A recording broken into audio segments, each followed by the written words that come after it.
Hey everyone, welcome to the class. Today we are going to talk about types of reactions.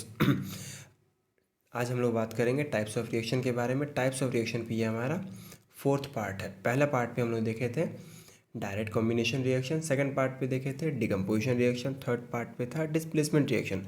इसमें हम लोग discuss करेंगे double decomposition reaction के बारे में. डबल डिकम्पोजिशन रिएक्शन क्या होता है?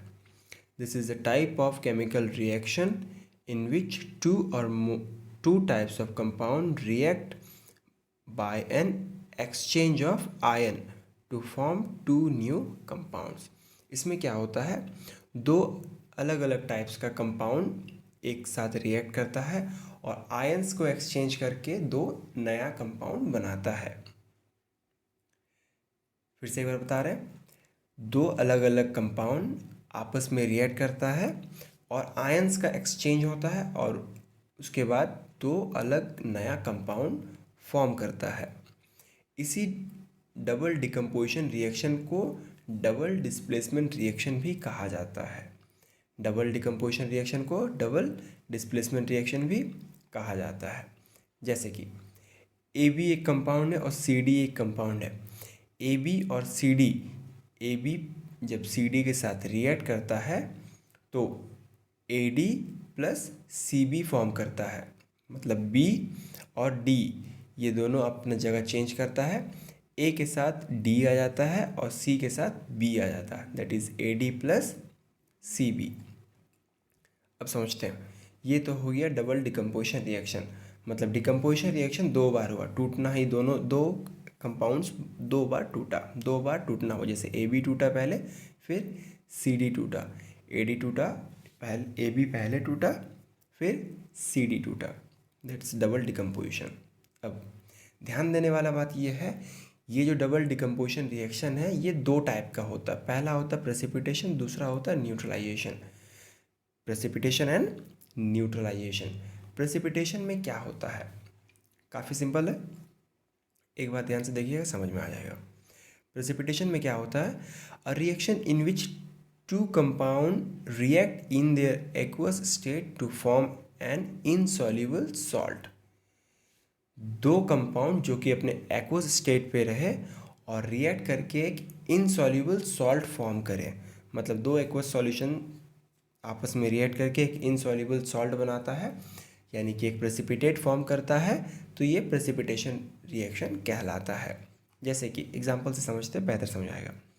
सिल्वर नाइट्रेट को जब हम हाइड्रोक्लोरिक एसिड के साथ रिएक्ट कराएं तो ये सिल्वर क्लोराइड बनाया और साथ में हमको नाइट्रिक एसिड मिला HNO3. ये जो सिल्वर क्लोराइड बना यही है हमारा प्रेसिपिटेट, दैट इज़ PPT. एक और एग्जांपल, जब बैरियम क्लोराइड को हम रिएक्ट करा रहे हैं सल्फ्यूरिक एसिड के साथ तो ये बैरियम सल्फेट बनाया और साथ में सल्फ्यूरिक एसिड दिया, हाइड्रोक्लोरिक एसिड दिया. ये जो बैरियम सल्फेट बना ये है हमारा प्रेसिपिटेट, यही है वो इनसॉल्यूबल सॉल्ट. यानी ये दोनों एग्जांपल्स किसके हो गए, फॉर प्रेसिपिटेशन रिएक्शन के. है तो डबल डिकम्पोजिशन रिएक्शन ही, लेकिन उसमें ये प्रेसिपिटेशन रिएक्शन के पार्ट में आता है. इसके बाद है हमारा न्यूट्रलाइजेशन रिएक्शन. न्यूट्रलाइजेशन रिएक्शन क्या होता है, the reaction in which an acid and a base react to form salt and water. वह रिएक्शन जिसमें एक एसिड और एक बेस आपस में रिएक्ट करके सॉल्ट और वाटर फॉर्म करे. सबसे सिंपल और बेसिक रिएक्शन था एसिड बेस का, वही है न्यूट्रलाइजेशन रिएक्शन. जब एक बेस को हम एक एसिड के साथ रिएक्ट करा रहे हैं तो ये क्या फॉर्म कर रहा है, सॉल्ट फॉर्म कर रहा है और वाटर फॉर्म कर रहा है. बस बहुत सिंपल है, इसमें इसके अलावा और कुछ नहीं है. जब हम सोडियम हाइड्रोक्साइड सोडियम हाइड्रोक्साइड को हम रिएक्ट करा रहे हैं हाइड्रोक्लोरिक एसिड के साथ तो ये फॉर्म कर रहा है सोडियम क्लोराइड और साथ में वाटर फॉर्म कर रहा है. दूसरा एक एग्जांपल, जब अमोनियम हाइड्रोक्साइड को हम रिएक्ट करा रहे हैं हाइड्रोक्लोरिक एसिड के साथ तो ये अमोनियम क्लोराइड बना रहा है और साथ में वाटर फॉर्म कर रहा है.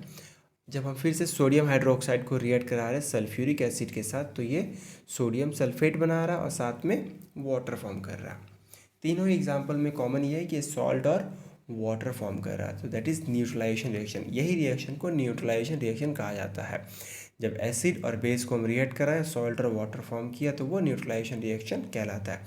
ये आप पहले भी पढ़े हुए हैं, बस ये कैटेगराइज अभी हुआ। कैटेगराइज ये आता है, अगर इसको बात देखेंगे किस में आता है, तो ये डबल डिकम्पोजिशन रिएक्शन का ही एक पार्ट में आता है। एक बार फिर से रिकॉल कर लेते हैं। डबल डिकम्पोजिशन रिएक्शन क्या होता है? जब दो कंपाउंड्स आपस में रिएक्ट करता है और एक्सचेंज ऑफ आयन से ये दो नया कंपाउंड बनाता है, तो इस टाइप के रिएक्शन को डबल डिकम्पोजिशन रिएक्शन कहते हैं। डबल डिकम्पोजिशन रिएक्शंस को ही डबल डिस्प्लेसमेंट रिएक्शन भी कहा जाता है। ओके, अब डबल डिकम्पोजिशन रिएक्शन में दो टाइप का रिएक्शन इंक्लूड होता है। पहला प्रेसिपिटेशन, दूसरा न्यूट्रलाइजेशन। प्रेसिपिटेशन में क्या होता है? जब दो कंपाउंड अपने एक्वस स्टेट पर रहे और रिएक्ट करके एक इनसॉल्युबल सॉल्ट बनाए, तो वो प्रेसिपिटेशन रिएक्शन कहलाता है। एग्जाम्पल, जब सिल्वर नाइट्रेट को हम रिएक्ट करा रहे हैं सल्फ्यूरिक हाइड्रोक्लोरिक एसिड के साथ, तो ये सिल्वर क्लोराइड बना रहा है और साथ में नाइट्रिक एसिड दे रहा है। इसके बाद था न्यूट्रलाइजेशन रिएक्शन। न्यूट्रलाइजेशन रिएक्शन में क्या था? एक एसिड और बेस को रिएक्ट कराएं, तो साथ में क्या बनाया? सॉल्ट और वाटर फॉर्म किया। यानी जब सोडियम हाइड्रोक्साइड को हम रिएक्ट कर रहे हैं हाइड्रोक्लोरिक एसिड के साथ, तो ये क्या बनाया? NaCl and water. I hope आप लोग का टॉपिक क्लियर रहा होगा, और किसी प्रकार का कोई भी डाउट के लिए आप कमेंट सेक्शन में पूछ सकते हैं।